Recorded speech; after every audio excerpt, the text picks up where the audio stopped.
This is Sporting Life. Well, welcome along to the Sporting Life Racing Podcast, a busy one this week. Might have a bit of breaking news. We've definitely got a look back at Cheltenham last weekend and a look ahead to the DRF, or the Dublin Racing Festival, for those of us who prefer the longer title. I'm going to start straight away with Cheltenham last Saturday. Ed, you and I were there, and we had a bit of a wow factor with the performance of Lossy Mouth. Yes, we did. I mean, I don't know what it's like for you, Audie. I left. I was so drained by it all. I mean, you had the lot thrown at you, let alone what was happening at Donny and elsewhere. But at Cheltenham, you had, I mean, the heartbreak of Paisley Park getting beat in what was probably the race of the season. You had the disaster of losing That's All Right Gino. And then you just had wow performances. I was down at the final flight, Audie, recording my opener when Sir Gino sort of hesitated into the final flight. And then I've never seen, well, I can't remember a horse taking off quite like he did. He made a Royal Ascot winner look positively pedestrian up the run. And Sir Gino, honestly, he looked like an aeroplane that day. And then Lossy Mouth, she was brilliant. In what was a slowly run race, you came to the last, and it looked like it was going to be a three-way go up the hill, but not a bit of it. She scooted clear, didn't she? Very impressively. And that's triggered a debate about where she will and where she should go. I thought Jo Chambers' answer on the day was brilliant. You'll see her on the first day of the Cheltenham Festival. And you'll remember this time last year, we were bemoaning the fact that Honeysuckle wasn't going for the champion hurdle. We were all in agreement, I think, and looking for solutions of what should happen and should there be a mare's hurdle. But then the way it played out, Audie, I've gone quiet on that, because Honeysuckle in the mare's race was one of the great Cheltenham Festival moments of all time. And if there wasn't a mare's race, that wouldn't have happened, or a different style mare's race, that wouldn't have happened. So I'm a bit quieter on it this time around, but it was a day that threw everything at us, wasn't it?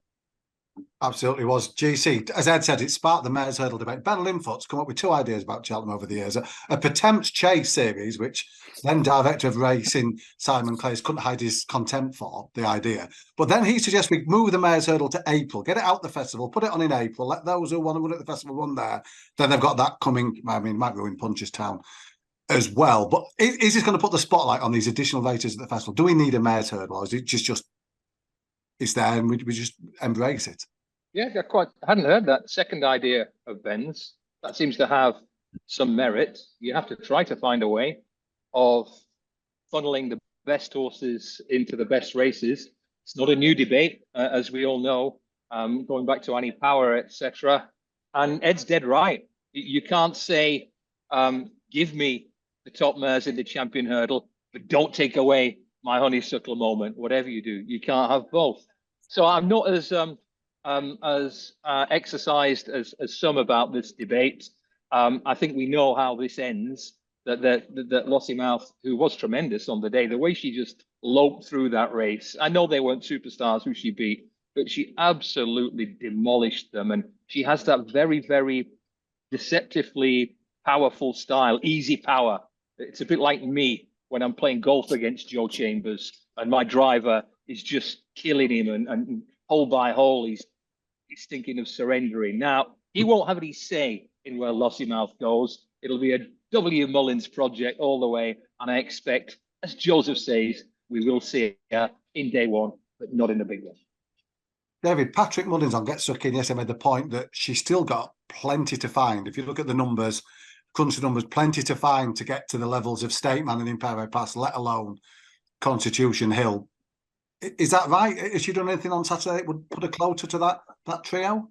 Well, on the time form figures, even taking account of the £7 mares allowance, she'd have £16 to find with Constitution Hill. But it's not anything like as much as that with State Man, who should have £6 to find, and only £1 with Imperial a pass. So, you know, obviously Constitution Hill, he sets this standard that by the modern era, most horses can't be compared against. But in terms of what she would bring to a champion hurdle, you know, she isn't far off the class that suggests that, you know, she'd be well up to, you know, finishing in the first 3 or 4, and she would give greater depth to the race. But equally, it's not hard to fully see where connections are coming from, in that, you know, she would be around an even money chance for a mare's hurdle. She'd probably only be about 5 or 6 to 1, maybe bigger than that if Imperial Pass and State Man took on Constitution Hill as well. So given that the race is there, you can't blame them for looking at it. Even if one of the things that hasn't really been touched on about whether she goes there or not is, are we confident that 2.5 mile will suit her quite as well as what 2 miles does, given how much speed she shows? So that's something for Speedily them to bred as well, consider, isn't she? The one thing I would add to this is, since we recorded last week's tremendous podcast, smash it by all accounts, we've lost Allaho from the Ryanair, the favourite, and we've lost that French favourite from the Stayers Hurdle. So 2 of the 4 main championship races have lost the favourite in the last week alone. So, you know, heaven forbid, a problem for Constitution Hill, or even a problem for Statesman, could switch the thinking for Lossy Mouth. So there will be drama as we move in towards the festival because of injuries, etc. And you can't rule it out, but the mare's race looks heavy odds on, doesn't it? Billy, it does. David touched on it, the stamina. She's got that to prove. And a couple of hours earlier, an hour and a half earlier up at Doncaster, Ashrow Diamond dotted in a mare's hurdle of her own. Patrick's made the point she's only been beaten by 6 horses over hurdles, all 6 geldings, all 6 Grade 1 winners. Even if Lossy Mouth turns up there, is she a big danger to her, the stablemate? Well, I'm not surprised that Patrick is making the case for Lossy Mouth to run in the mare's hurdle, because if she does, he gets to ride Ashrow Diamond, who will have a serious chance herself. Now, yeah, the trip issue was a big one. Lossy Mouth looked a very fast filly last year, and the step up to 2.5-ish at Cheltenham is a question mark. But you'd have to say Galopin, the filly who she beat in the Triumph Hurdle last year, was very free over hurdles. I didn't think she'd have any chance of staying that sort of trip. She went and won over 2-3 and O'Toy later on in the season. And the thing about Lossy Mouth at the weekend was how relaxed she was during the race. She was quite keen last year. I thought she switched off lovely for Paul at the weekend and finished out her race really strongly. So I think she's got a chance of getting it. It's not guaranteed. Ashrow Diamond, we know, will definitely get it. And the way she performed at the weekend, she's a major player in the race as well. What about Galopin, Billy? Galopin was giving a few pounds to Ashrow Diamond, and she hadn't had a run. She hadn't, and the fact that she was so strong in the market would have led you to suggest that they expected her to win, but she ran like a filly that needed the run, to my eye at least.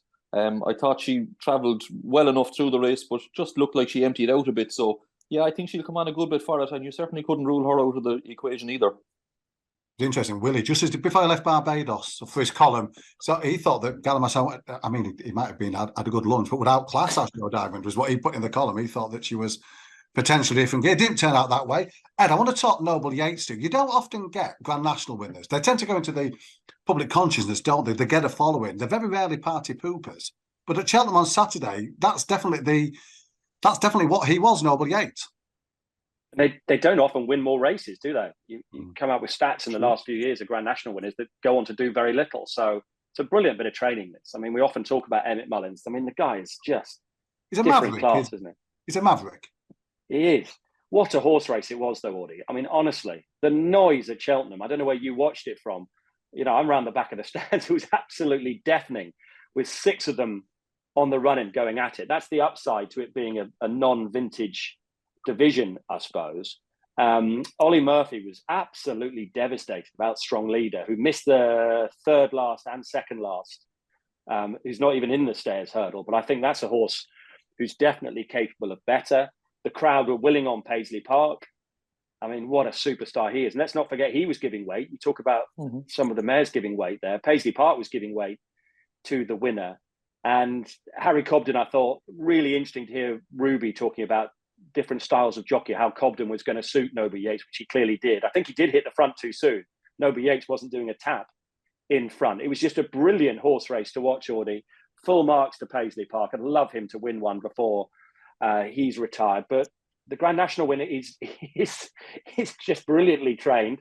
He'll go for the Stayers Hurdle now. I'd be surprised if he could win that. But he's a brilliant horse in his own right. And we were at pains, a little bit like Alexia de Nuts and Freddie Ginger, which was such a lovely story. We were at pains to do the winner justice afterwards. And Noble Yates is a brilliant horse in his own right. I wonder if they'll be tempted to keep Cobden on Noble Yates if they can, because I thought he was terrific on that horse. He's terrific on most horses. But the way he had to use his whip quite early, I think he had to put it down close on because I think he knew he was right on the bubble. But he's a special jockey nowadays. I don't think he has a Stayers Hurdle ride as things stand, does he? There's no obvious one anyway. Not within the Nichols ranks, is there? National wise, who knows? Who knows? All to be revealed on February the 20th. There's a lovely moment with Nichols GC on Saturday where he was after Ginny's Destiny. He said that he'd rather Cobden won the jockey's title than he won the trainer's title this year. And it was put to him, even though that would draw you level with Martin Pipe. And you could just see it just spoke of the yeah. He wasn't quite as convincing once that was. Yes, Paul. Billy, Noble Yates, great news as well. The Grand National, the target, he heads back there. He was in the minds of connections of Capodanno too before the Cotswold chase. They found a good opportunity for him there, getting the weight round. He duly delivered. Do you think that could have hindered his entry chance, or do you think the handicapper might not take too dim a view of it? Oh, the handicapper will definitely take a dim view of it. You know yourself, Ardy, there's no doubt. But I think entry is probably still the plan. I mean, he has to be supplemented for a Gold Cup. Obviously, we'll see what's going to happen this weekend, but you'd have to think that even if he runs in a Gold Cup, he's only going to go there for place money at best. He's in the Ryanair, which would look like a nice possible alternative and a nice ease into the Grand National, should I say. So I think that's probably the route they'll go down. I thought he ran a fine race in the National for a long way last year. Possibly didn't stay, but at the same time, we'd have to say he wasn't in the same form last year that he's in now. So he'll go there in much better fettle. The one thing, I suppose, the question mark about him is his jumping. Time for him have an X on his rating. Now, he's only unseated once in, I think, 10 starts over fences, but he does kind of have his own way of getting from A to B. He's not always the most fluent. He did lose ground at a number of fences the other day, but still, he won the race well. Again, like Noble Yates, he was probably in front far too soon as well. I think the omission of the second last fence didn't do him any favours. I thought he won with a bit up his sleeve, and I thought, it looked like a nice national trial, but as you said, the handicapper will have been paying close attention. It's interesting to hear that it was a McManus target that Frank Berry had suggested they target that with the horses. So some people do still manage to live outside of Willowland. They do seem to be some who can exercise control with the horse. David, good run from the Real Whacker in second. He rallied strongly after the last. Yeah, it was. It was definitely a case of him getting back on track, wasn't it? He's had that disaster, obviously, in the Paddy Power, and then probably just not quite up to a race like the King George. They reverted back to the more prominent tactics, which were probably something of an advantage, the way that the Cotswold chase panned out, and he's run right up to his best. But I think it does show us that it's going to be quite difficult to see him doing any better than this in open Grade 1 company. And he's a likeable horse. He's got that really good way of going about him. But I think we're going to see him struggle similarly to like he did here for the rest of the season. Do you see stay away Faye for a novice finishing third? Yeah, on the numbers, he seemed to run an excellent race, and a steadily run contest like that probably isn't what he needs. He absolutely banked. I think it was the 6th. It was a really bad mistake. And all in all, he ran really well. But I didn't come away thinking I wanted to be on him for the Brown Advisory, for example. Just physically against those really mature chasers, he didn't quite look as robust as them. Now, back in Novice company, he'll have the rating that would give him a great chance, and I think he'll run well. But I just wonder whether there might be one or two to beat him. The cement-footed Ahoy Senor was still banging contention when the kit and caboodle finally went west for his rider approaching the last, and apparently connections are toying with the idea of the Ryanair for him. But all in all, when you see Capodanno win and win quite snug, having been beaten 23 lengths, or probably more like 18, given the way the Irish judges measure these things, Billy Nash. Either way, it was a pretty handsome boost for Galopin, wasn't it? David, a line on the time for Novice's handicap chase. Threw up a good one last year in stage start, and on numbers, it might have thrown up an even better one this time around in Stablemate Ginny's Destiny. Absolutely, yeah. Rated 157p. Won this off a higher rating than what Stage Star did, and that 157 is good enough to have placed in all bar one running of the what is the Golden Miller, isn't it? I think the only race that he wouldn't have placed in was the Sam Crow Mellon and Forheen race, and Ginny's Destiny with 157p would have been a close fourth there. So when you consider how that Turners could be blown apart this weekend, dependent on what happens with Gaelic Warrior against Marine Nationale, Ginny's Destiny has to be very high on the shortlist, I think, certainly from an each-way perspective at this moment in time. I don't know if you did it before. Paul made the point that the horse was very fat when he got him. in the press huddle afterwards. Did he? Yeah, he did. And then Tom Lacey was called to the stewards' room, which raised a chuckle about one or two. I mean, obviously for the running of Blow Your Wad, not that. Ed, I thought Ollie Bell, I've never seen Ollie Bell flustered, but trying to get hold of Nicky Henderson after John Bon on Saturday, after he initially said he wanted to watch a replay and speak to James Bowen first. He did that, Nicky, then came back on to Ollie. I mean, what did you make of that race? At no stage did they seem on the same wavelength, did the John Bon and his new rider?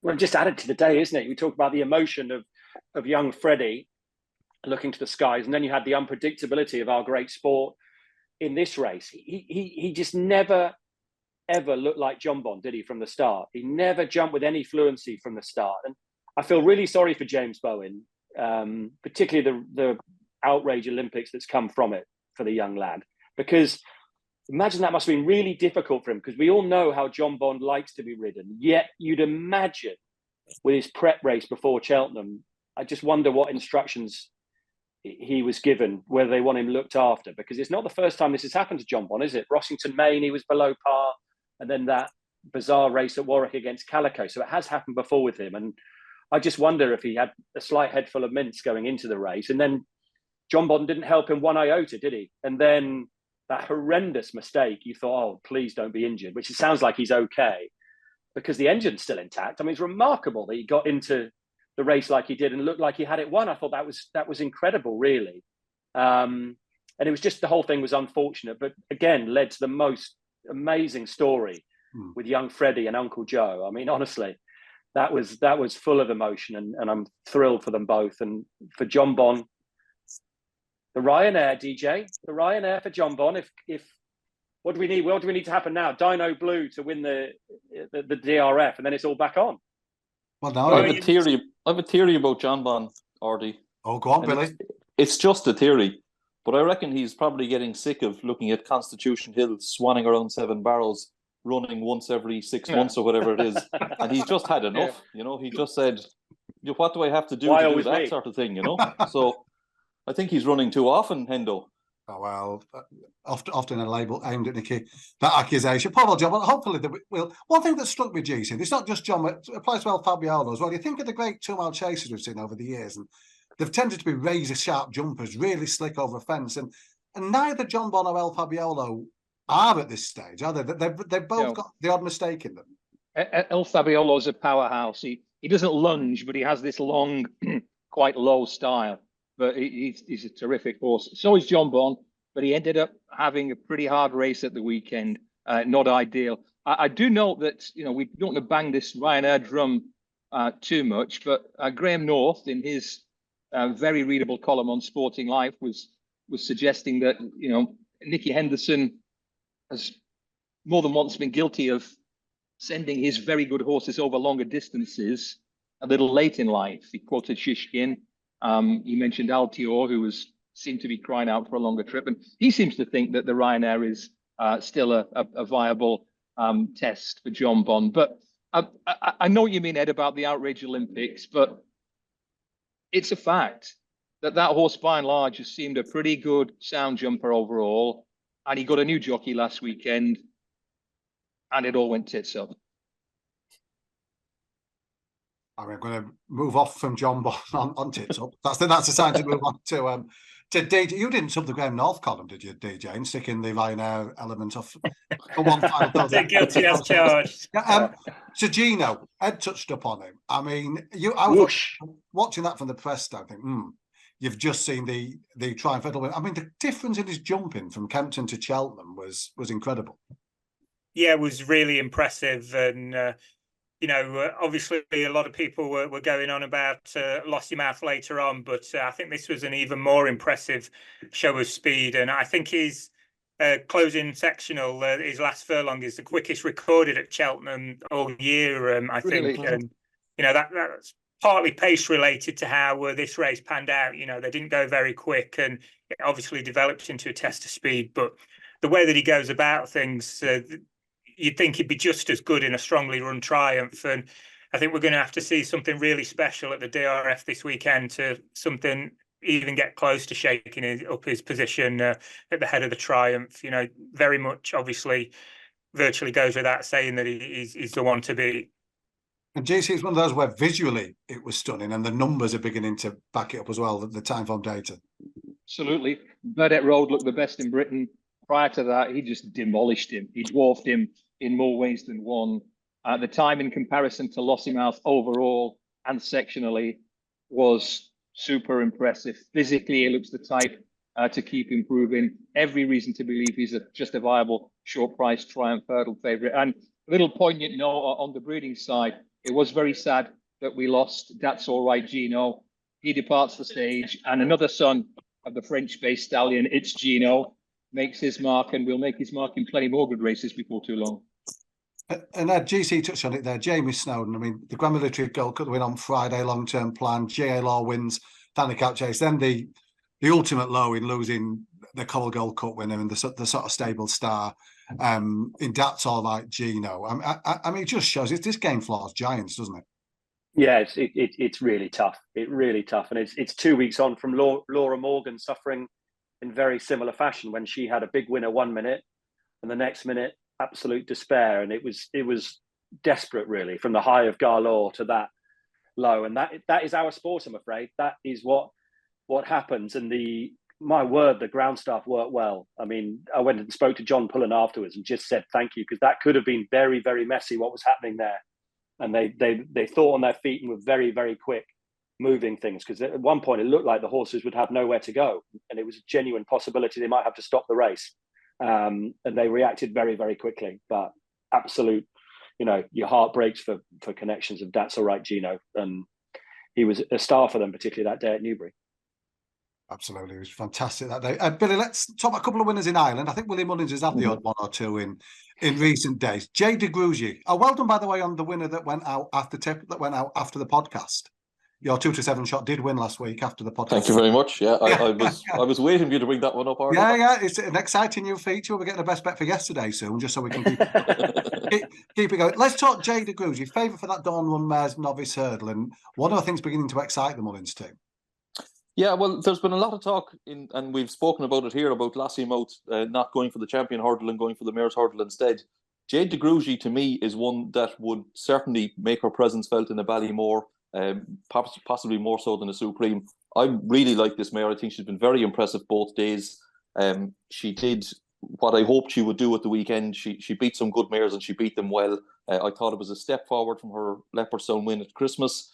Back down to 2.25 miles from 2.5. She travelled really well through the race. But what I loved about her was how quick she is over her hurdles. It was only her second run, but she didn't make a semblance of a mistake. Even when she got in close, she's up and over and away really quick.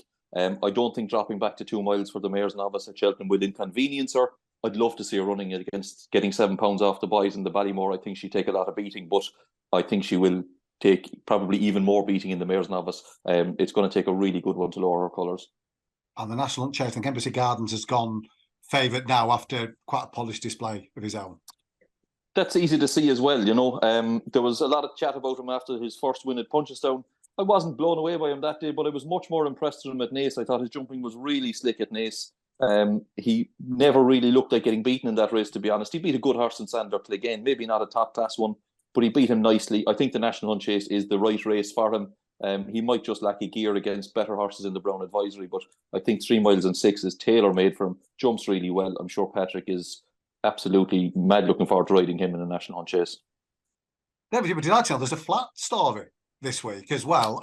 Warm Heart. I mean, what a filly she's been for connections, bowing out her career in style at the weekend, and she's been on the go from March through till January. It's a fantastic story.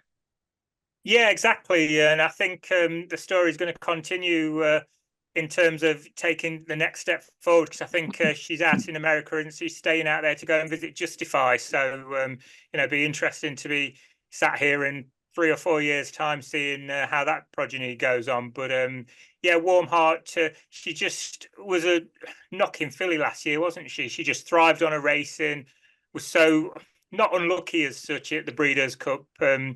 She ran a belting race there, just got chinned late on by Inspiral. Not seen to best effect out in Hong Kong, but got the job done in really good style at the weekend. And we just saw once again, like we did see at the Breeders' Cup, Ryan Moore, he's just different class, isn't he, on those tight turf tracks out in America. And, if you're talking marginal gains, having Ryan Moore on your side out there is certainly one of them. And that ruggedness, France in the autumn, America for the Breeders' Cup, Hong Kong for the Vars, and then that Pegasus race last week. Lots and lots of money, but she must be very, very hardy to take all that travel. And she's not brilliant. She's just very solid, Group 1, consistent filly who's maximised her talent. Pretty sure she was sent off at 16-1 in her debut at Dundalk, way back in a November maiden, so clearly she hadn't been pulling up any trees as a 2-year-old in Ballydoyle either. I'm sure Fan Berry said she wasn't up to much that day as well in his Dundalk column. We got the fans know, so I'll dig them out. Poor old Fran. I had to apologise to Fran last week. You're going to have to do it again. Oh, no, not another one. He's heading over for our podcast special. Cheltenham. Fran will be in the building. I need to talk Dublin Racing Festival in a minute, but Gordon Elliott, Billy, the firepower's not quite there that he was expecting. The news last week, Caldwell Construction's horse has been sold public auction at Tattersall's Island, and the sad recent loss of a couple of young horses put forward as the reason they're wanting to take a break from the sport. That's the reason we're being given anyway, Artie. So I don't know any more than that. It's a massive blow for Gordon Elliott, huge blow for a yard that's built itself back up after the whole sitting on a dead horse fiasco of a couple of years ago. And the Caldwell Construction team were a big part of that. They're major owners with Gordon Elliott, some really nice horses, and it's going to be really hard for him to try and retain those. He'll do his best, I'm sure, to try and buy back as many of them as he can, but I think there's 30 odd going to the sales. He's not going to get them all back, and there's some really nice horses there. The likes of Caldwell, Potter, obviously there'll be loads of attention on him, but you've also got horses like Phil Dore, Pied Piper, of course, who was second in the Cesarewitch, and some really nice young horses like Staffordshire Knot. So it's going to be a big blow for Elliott losing any of those horses, and he's definitely going to lose a handful of them. You see, the pool of people who can afford these horses, I mean, we've had a whip round, I think we've come up short, but the pool who can actually go out at this auction and buy these horses is relatively small. And if you're buying a horse that you want to run at the Cheltenham Festival, there is no way you're going to take it out of Gordon 5 weeks out to a new yard, new regime, new thing. Anything can happen, Dave. It's a small number of people and a small number of agents who would be in the know. He cost €200,000 before he'd ever run. So you have to think that, the number is likely to begin with a 4 or a 5. Would you agree with that, fellas? And if you had one guess as to who might snag him, Gordon will obviously be mad keen to keep him, but there'll be at least a couple more trying to get him away. Fascinating, isn't it, Billy? Especially with as you say, you presume McManus, Giggins, Town, Rob Cord. You can almost guarantee who's going to be stood next to the rope at least. Oh yeah, you'd imagine they'll be the major players. I'm sure the big British trainers will be hoping to snag a couple of them as well, So there'll be loads of interest. They can bid on the way home from the DRF, the brave British trainers. Oh no, hang on, that's that's the setback. So we'll see. We'll see. That's on Monday after the Dublin Racing Festival. We'll touch upon that next week. If we were going in for one, would it be Potter? Yeah, it would for me. Yes, would for me, Ed, for sure. But he's ready-made, isn't he? Yeah. And I mean, it'd be fascinating to see what happens, and we will find out, as I say, on Monday. Ed, the good news is the DRF on ITV this weekend, alongside Sandown and Musselburgh. Yeah, Sandown and Musselburgh the priority with the way the contract works. So Saturday will be just 2 live races, but the finishes from the others, and then ITV1 on Sunday, which is good for loads of live action from Leopardstown. Really looking forward to it, actually. The Willie Mullins show. Will it sell out this year? I'm watching that crowd number carefully, Billy.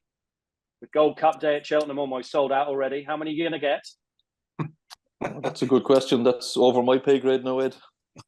DJ will be there in the champagne bar. Yeah, absolutely. Scoop what we That's can. birthday, isn't it? Yeah, exactly. Two more. GC, before we move on to the DRF, which we are for the second half of this show, let's touch upon Sandown and Musselburgh.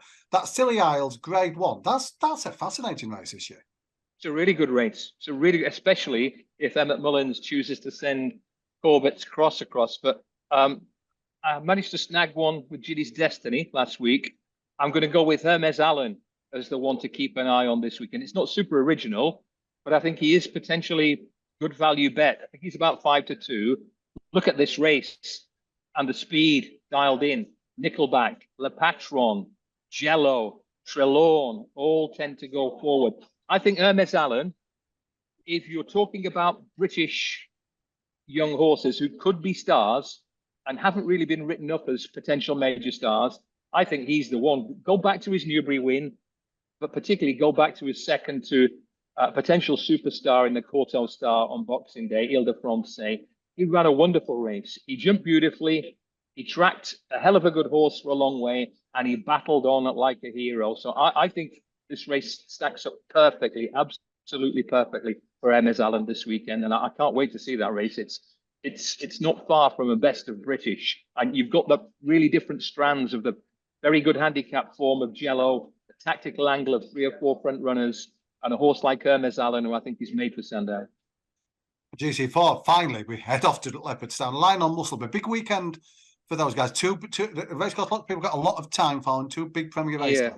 Well, it's an interesting sort of test moment for premierisation over jumps. There's a very nice news story about how Musselburgh had to shake out the biscuit tin to ensure Premier status and television coverage this weekend with help from Bet365. I think they've bumped the prize money for 2 days up to 430 grand. That's a real significant achievement for a track like Musselburgh. They've got very good entries so far, and I haven't gone into the races in detail, but it strikes me, well, there's a very good handicap chase to start Saturday's card. The Frodon Novices Limited handicap chase. That Giovinco looks likely to carry top weight. General Officer for Brian Hughes and Donald McCain, I think could be a nicely handicapped horse. He gave Timurus, a revitalised Timurus, plenty to think about at entry on Boxing Day. He jumps well. He's got good muscle perform over hurdles. He's only been raced £2 for that excellent Boxing Day performance. To me, that makes him a well-handicapped horse. So I'll toss in Hermes Allen and General Officer as 2 to watch for the weekend. Fantastic stuff. And we're now going to move on to the Dublin Racing Festival. David, let's start with the Irish Gold Cup. It's Galopin de Champs v Fast or Slow. Galopin de Champs at his best is a 180 horse time form. Do you think he's going to run to that sort of number again for the second time in successive races? I'd be surprised if he ran to it on Saturday, but then that's because I'd be surprised if he had to. You know, this doesn't look particularly strong renewal, does it? It has cut up a fair bit, and there is a concern it could cut up a little bit more with Fast or Slow also having the option of going to the 2 mile race on the Sunday. So we'll have to hope that they do take each other on, because obviously he's beaten Galopin de Champs on his last 2 starts. But for me, I think there's something about him catching Galopin de Champs on off days on both occasions. And if the Galopin de Champs that turned up at Christmas and the one that won the Gold Cup runs on Saturday, then I can't really see anything living with him, to be honest. Billy, would that be your view on the rematch? I'd agree with all of that, yeah. I think looking at the weather, I think we're not due too much rain. Little bit today, hopefully not too much for the rest of the week. So I think that should suit Fast or Slow. It should mean that at least he'll run in the Gold Cup rather than the 2 mile chase. I think the option for the 2 mile chase was if the ground got heavy. That's my understanding of it anyway. So I think he'll run, but I agree totally with DJ. I think he has possibly met Galopin de Champs on 2 days when he wasn't at his best, but I think the race will be set up perfectly for Galopin this time. Small field. He mightn't have to make the running. The 2 Elliott horses both like to get on with things, but he'll be nice and positive, and I think he'll. I think it'll suit him better than Fast or Slow. If Fast or Slow is going to beat Galopin again, I think he'd have a better chance at Cheltenham than doing it this weekend. And Ed, stablemate Album Photo won 2 Gold Cups, never quite captured the public's imagination. Is Galopin de Champs different? Is he one of the horses we're going to have as a hook for the Cheltenham Festival? We try to get these football fans across in March, as we do every year for 23 years. No, not yet. Not really. No, I think it's fair to say. I don't know why, because he's very, very good, but he hasn't got to that status yet. No doubt about that. I do think I agree with what the boys say. I think Galopin is almost unbeatable, isn't he, in his backyard at Leopardstown? I think it could be different at Cheltenham, but crikey, on Saturday, I mean, he's absolutely deadly there. And we need to. It's important that we show that race because, as you say, Audie, we do need to get him into the public conscience more. When he's good, GC, isn't he? He reminds you of some of those greats of yesteryear when you see him into that rhythm. Yeah, I said it around about this time last year that there isn't a horse when he's bang right who's reminded me more of Courtauld Star since Courtauld Star. He's got that loping, really effortless style that makes it look easy when he's good. Now, he was a bit ragged at Punchestown, and more than once. Last season, first time this season, but he was right back on song last time, taken out wide. And whatever you call the winning distance, whether it was 23 lengths, the official, or more like 17 or 18, probably more accurate one, he was devastating. And I hope he can hold that form right through to Cheltenham, because you want the A team to rock up at Cheltenham with their A games. Willie hasn't got many decisions to make this weekend in terms of running plans. In terms of, he says he's running everything that he's entered. The one decision that I thought he'd leave late seems to be made, and he's going to take on Marine Nationale over 2 miles with Gaelic Warrior. I mean, that makes that mouthwatering.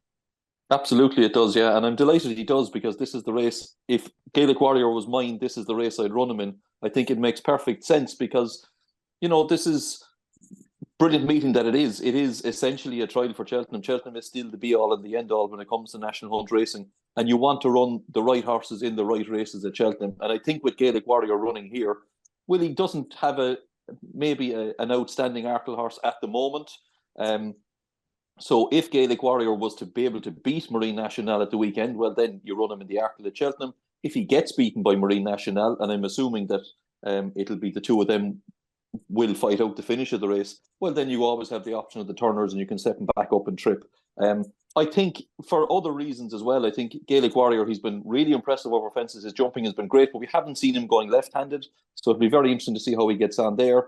And dropping back in trip is a ply that Willie has used in the past with his novices, with his staying novices, the good ones in particular. He likes to run them over 2 miles or just a bit further than 2 miles, because it does really sharpen up their jumping. So I think this race makes perfect sense. It's going to be a cracking contest, because we all saw how impressive Marine Nationale was at Christmas, and he's definitely the one to beat. I think, even though that Christmas form, there wasn't much substance to it, but he was really impressive in how he won, and his hurdle form last year will tell you just how good he is. Hopefully Found a 50 will run in the race as well. He won the Grade 1 at Christmas. I don't think he'd be good enough to beat the other 2 horses, but he would add certainly a good deal to the race as well. It should be a mouth-watering contest. So, Billy, you say Willie's struggling for an Arkle horse. Am I bidding my Facile Vega tickets now? Well, I wouldn't bin it just yet. It'll be interesting to see what he does with him at the weekend. Will he run him against Marine Nationale again, or will he step him up and trip as he suggested he might at Christmas? Yeah, he might. Yeah, I think he might as well. But to be perfectly honest, I'd be inclined to give him a bit of a pass at Christmas. That was a messy race, and Found a 50 just kind of messed him around for the whole race. He was jumping across him. Patrick was inside, he was outside. I don't think we saw the best of Facile Vega at Christmas. I think he's definitely a better horse than that. But where Willie runs him this weekend will tell us a lot as to what the plan is going forward, I think. And Billy, with Gaelic Warrior, is it? Sorry, yeah. Billy, is it crucial? This is the trial for him going left-handed, is it really? Yeah. Because our bitter rivals over on GSI, I heard them talking about with Joe Chambers. I mean, imagine he'd come over for the Scilly Isles. I'm sorry, GC, but right-handed 2.5 miles, he'd be a very short price to beat Hermes Allen and Co. Yes, he would. That was Joe Chambers' suggestion as well, that he said fell on completely deaf ears, that they might take a look at the Scilly Isles. It was a silly suggestion. It'd be a good thing there, jeez. This is the trial for Cheltenham, because they're already talking about the fact that the Turners is on the new course. It might suit him better with his tendency to jump out to the right. He'll have more time to correct himself than the tighter 2 mile Arkle circuit. So how he gets on here, I think, will determine what race they run him in at Cheltenham, definitely. Can I make the case for getting the anti-post points out for Gaelic Warrior? Oh, please do. Here we go. Well, non-runner, no bet. He's 5-2 for the Arkle. Now, if he doesn't win on Saturday, he's going to go to the Turners, isn't he? So you get your money back. Now, if he does win, he's going to go off a lot shorter than 5-2 for the Arkle, isn't he? So it looks a really low-risk bet, Gaelic Warrior for the Arkle at this stage, if you've got all the upside of him potentially really putting it to Marine Nationale on Saturday. Really interesting. It's fascinating as well when you look at what he's got in the 2 mile 6 novice, isn't it? You know, that way he would have been. He's left scrambling around with Grange Clare West and Factor File to run in that one. So the shuffling of the close up pack will Can I be. just ask Billy this about Gaelic Warrior? He won at the Leopardstown Dublin Racing Festival last year over hurdles, jumping a bit to the right. How much do you think that might compromise his chance this weekend? Quite a bit, I'd say, if Marine Nationale is on his A game. Now, I would imagine, I'm only thinking out loud here now, GC, but I would imagine Paul will ride him and will keep him out as wide as he can, take the Galopin de Champ route. If he does jump out to the right, he won't have that far to go, if you know what I mean. I would think he will try that. But look, Marine Nationale was so good at Christmas. He was so measured and he so quick over his fences that if Gaelic Warrior is continually jumping out to his right, if he's continually losing ground at fences, then it's going to be a big hindrance to him, I think. But can't Paul Townend just say to Mikey O'Sullivan, do not get in my way at any of these fences. Give me as much room as I need at every obstacle, please. He certainly can, yeah. An innocent man, just to remind you of the hearing that followed in that particular incident. David, we need to talk about the Spring Juvenile Hurdle because it's fascinating. Because there's also, and I've seen Tom Segal is the latest to put up the as yet unraised Salvatore Mundi for the Triumph Hurdle. We're finally going to see him. Willie says he's been slower to come to hand than they like. But is this a race? Is there anything going to come out of this Spring Juvenile, David, that's going to make you think Sir Gino's got a battle on his hooves?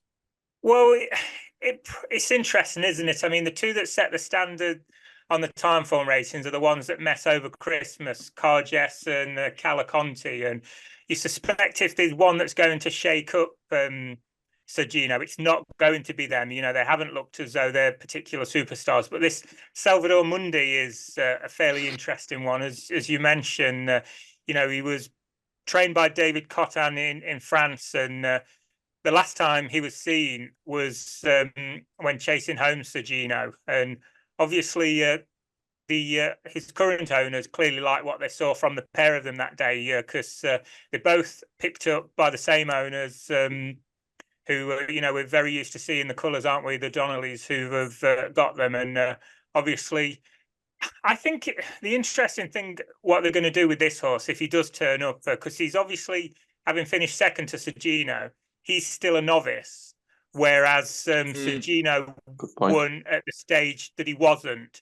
So we saw it a couple of years ago with Il Était Temps, who had a similar campaign. They threw him in at the deep end in these juveniles. He came up slightly short, and then they could keep him as a novice for the rest of the season. So I think there's a good chance we'll see Salvatore Mundi, but I think if we do, they're going to keep throwing him at the top level. And if they bag a grade one, they'll be delighted. If they don't, then they'll have a novice for next season to hold on to. So I think that could be the plan with him. I think it's interesting. It'd be the same for the stablemate Madborough, the JP McManus one. The dogs have been barking his name. Well, the dogs, Mark Howard put both up in his book. It's Juvenile Hurdles alongside Sir Gino. So I should credit Mark. But those were the three, Salvatore Mundi, Sir Gino and Madborough, that were his at the start of the season. Two of them make their debut in that spring. Ed, let's talk Sunday. We've got some superstars in action. We've got State Man and El Fabiolo as shorties for the Champion Hurdle Champion Chase, respectively. Is it just straightforward for both? Is it just a double go out, what the dog come back and collect the winnings? Not necessarily. Not necessarily. I'm pleased they've gone this route with Impere Pass. I'm looking forward to seeing him again. I think he's still open to plenty of improvement, but you can set your watch to State Man. He's so reliable. He's going to take the world of beating there, isn't he? You'd have thought. I think it could. You're nodding, Billy. You're expecting a similar story. Yeah, I am. Yeah, you know, he's Mr. Consistent. Like you said, I thought Impere Pass ran well at Christmas, but I didn't see anything in that performance that would suggest he turn around the form. And it's great that Bob Ollinger's in the race as well, but I think over 2 miles they'll have too much speed for him. Bob Ollinger has never won over 2 miles under rules. Even the bumper he won was 2 1/4. So I just think he won't be quick enough for those other two. Thank God he is there, because that at least adds some interest to the race. Otherwise, it would be a little bit dull. GC, you were after Bob Ollinger going there, weren't you? Post Yeah, I'm not saying I fancy him to beat the peak form State Man, but there will be a moment when your hopes are raised because he still has that very high cruising speed, and it's just whether he can see it right through against a tip-top 2 miler. Just on the banker theme this weekend, It's only 1 year's sample, but loads of people will be having Mullins superstars in multiples. Cast your mind back to this weekend last year. Blue Lord, 1-4. Pascal Vega, 4-9. Lossy Mouth, 1-3. All got turned over. So it sounds like a racing blogger treble, that. Yeah, you see what I mean? It's that's why they run the races, lads, isn't it? And El Fabiolo, Billy, interesting rivals in again, stablemates, but Gentleman and Dino Blue getting the mares allowance. How are we going to be bemoaning the fact there's a mares chase after this Dublin chase? Is the connections pointed there rather than the champion chase? I think I was bemoaning the fact that there was a mares chase a couple of weeks ago, Artie. But yeah, I think, look, first of all, I would expect El Fabiolo to win. I would expect him to win quite comfortably. He's a better horse than anything he's taking on here. Dino Blue is the one that is progressing. She's been very good. Pretty much since this time last year, she's got better and better. She was good at Christmas. If she was in any other stable, you'd think she would have she'd certainly be a live champion chase contender, again, getting the £7. But because she's with Willie, he has El Fabiolo, he's clearly his number one champion chase horse. You'd have to remember as well that Dino Blue, owned by JP, Impervious, who looked the obvious one for the mares chase again this year, she's on the sidelines. I don't know if she's going to be back in time for Cheltenham. Allegory de Vassi was disappointing the last day, so the mares chase looks to have opened up for Dino Blue. She's going to be very much the one to beat if she goes there, and like I said, I wouldn't expect her to beat El Fabiolo this weekend anyway. Fast or slow, he is in this as well as they used it to get him handicapped for the ultimate, didn't they? Last year it was a final. I mean, would there be any temptation to try him in this? Well, like I said, if the ground does come up very soft, if we do happen to have a lot of rain, I think that's the way they were thinking, that if the ground was heavy, that maybe they'd run him in the 2 mile race instead.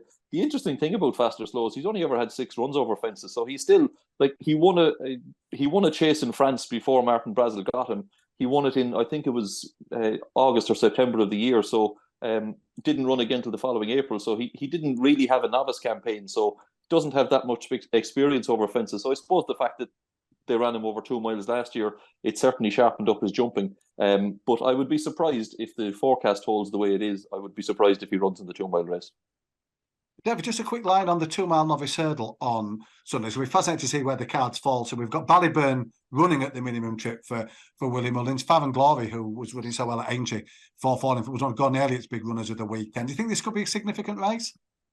It has been in recent years, hasn't it, in terms of trying to sort of point our way to the festival. Obviously, Facile Vega was beaten in it last year and did return to form at Cheltenham, but was just not as good as Marine National, was he? And the year before, Sir Gerhard won it before he went on to run in the Ballymore. So, it has been a decent trial. Farron Glory is the one that interests me most. And I was knocking him a little bit after the Royal Bond. I didn't think that looked a particularly strong race, but he would surely have shown improvement on that if he'd have completed in the Formby as it is now, the rescheduled Tolworth hurdle moved to Aintree on Boxing Day. So, this looks an obvious spot for him coming back, to try and add another 2 mile grade 1 to his CV. Really, there's some handicaps. There are punting opportunities for those who want something at a bigger price to be had. Your Thyestes chase each way fancy hit the frame. Each way money back there. Give us something for the handicaps, Billy. What's going to pay for Ben Linfoot's lavish expenses over there? Right. Well, I've only had a very cursory glance, David, at some of the handicaps, but I'll give you 3. Cursory glance. Oh no, that's. I'll give you 3 for the 2 mile handicap hurdle. I think it's on the Sunday, the Liffey handicap hurdle. I'd be quite interested in the mare of Henry de Bromhead's called Magical Zoe. She's a classy filly. She was no match for Irish Point up the north last time, but we all see how good a horse Irish Point is. And I think a well-run 2 mile handicap will really suit her. She travels very well through her races, so she'll be very interesting. The Leopardstown Chase, I think James de Burley should give Darrell Jacob a super spin in that. Ran a cracker in the Paddy Power. He's been a disappointing horse, I think, all told, since they got him from France, but much more like it in the Paddy Power. Was up there for a long way, and I think dropping back to 2.5, that intermediate distance will really suit him.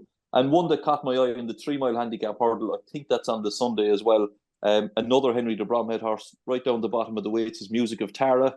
She won over 2.5 at Christmas, but she was stronger in the last furlong of the race than she had been kind of at any point through it. So I think stepping up to 3 miles will really suit. She's got 9.12 as things stand. If Elliot's horse on top of the weights, I think it's Farouk Delaine. If he runs, he's going to keep a good few of them out of the handicap. But she's got 9.12. That won't be a problem to Rachel Blackmore. She can do 10 stone, no problem. Obviously not ideal if she is out of the weights, but I think she's improving. I think the step up to 3 miles will improve her. So there'd be 3 that, like I said, having had a quick glance at the handicaps, there were 3 names that kind of jumped out at me.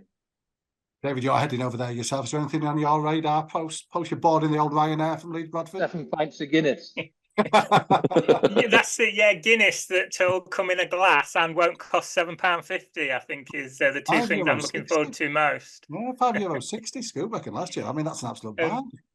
But no, there's a Gavin Cromwell horse that caught my eye in the 2 mile handicap chase on the Saturday. I think he won the race the previous year with final orders, and it's this Path Duro, if that's how you pronounce it. Only a 7-year-old, hasn't managed to win a race yet over fences, but has been keeping good company and had the misfortune back in a maiden or a beginner's chase last time to run into Hunter's Yarn, but comfortably came clear of the rest. I liked his run over this course and distance at Christmas. He'd have gone very close to winning, I think, if he hadn't have fallen late on there. And after that, I think this has obviously looked the obvious place to come with him. So, yeah, I'll certainly be keeping a close eye on Path Duro in the 2 mile handicap chase on the Saturday. Scoop would approve of that pronunciation, I'm sure. Well, I think, Audie, it's so important that the Cromwell horses, the de Bromhead horses, those big players we've talked about, Marine National, Fast or Slow, Fire and Glory, really turn up this weekend for the sake of the Dublin Racing Festival. Also, moving forward to Cheltenham a few weeks later, because, you know, Mullin's domination is a concern. 100%. I had a big fantastic seat. You're at Sandown. How much are you looking forward to the weekend? I'm at neither. Weekend off this week. I never knew that. Ooh. Oh, you're fetching up. Is it Super Saturday the week after? Landmark birthday, I'm afraid. Oh, is it really? Well, an early many happy returns. Not good. No, from all of us. I mean, all the messages will be flooding in now, and I'll reply to them. Take the week off. I will send. Well, we're still replying to GC's Ginny's Destiny messages. Oh my days! Oh, just. Didn't want to mention it. You've already given us the domestic double GC. Could you just end with what are you most looking forward to at the not selection wise? What are you most looking forward to seeing at the DRF? What is it that's floating your boat? Great question. I would like to see Bob Ollinger come there cruising against State Man and test him. It's not impossible. I don't want to see the big stars really blow out like Galopin has shown. That would be a real anticlimax if he were to blow out. But it's sorting the wheat from the chaff among the novices. That those races are full of potential Cheltenham Festival horses. So no, fantastic. But do keep an eye on Sandown and Musselburgh as well. It's a very significant weekend of jumping day. Yes, live on ITV and Racing TV. Fantastic action across Sandown, Musselburgh, and particularly that Leopardstown and the DRF. Best of luck to DJ and Battle Linfoot as they represent us in Ireland this weekend. I'm sure one will emerge with a lot more dignity. Don't disgrace yourself, DJ. Yeah. A lot more dignity than the other. Thanks to GC, to DJ, to Billy, and Ed. Thank you for listening, and best of luck with your own weekend wagers. Visit sportinglife.com for more analysis, tips, opinion and insight.